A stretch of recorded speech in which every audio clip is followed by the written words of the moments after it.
తెలుగు భాషను మ్లేచ్ఛ భాష అన్నారు. అరే ఏం భాష మాట్లాడుతున్నాడు మ్లేచ్ఛుడా అంటే, తెలుగు భాషలో డిక్షనరీ, మొట్టమొదటి డిక్షనరీ మంది మీ నాయన రాజు, ద కింగ్. మనం ఇచ్చాం.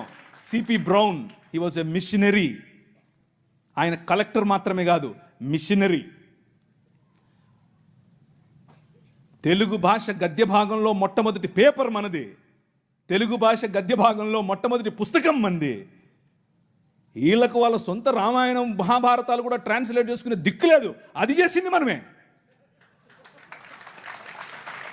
నిజం చెప్తున్నాను, నేను అబద్ధం చెప్పట్లేదు.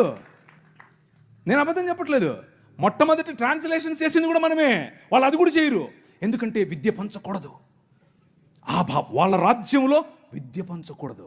మన రాజ్యం అందరికీ విద్య, ప్రతి ఒక్కరూ చదవాలి. ఎందుకు? ఇదిగో ఈ నల్లట్ట పుస్తకం కూడా చదవాలి. అర్థమవుతుందా? నల్లట్ట పుస్తకం చదివితే దిమాగ్ ఖరాబ్ అవుతుంది, దిమాగ్ ఫిరాయిస్తుంది, మనిషి వెంటనే మనిషి అవుతాడు. ఈ రాజ్యం మనుషుల కోసం రాజ్యం. ఆ రాజ్యం తలకాయలో నుంచి వచ్చిన వాళ్ళకి మాత్రమే రాజ్యం, భుజాల్లో నుంచి వచ్చిన వాళ్ళకే రాజ్యం. ఈ రాజ్యం అందరి రాజ్యం.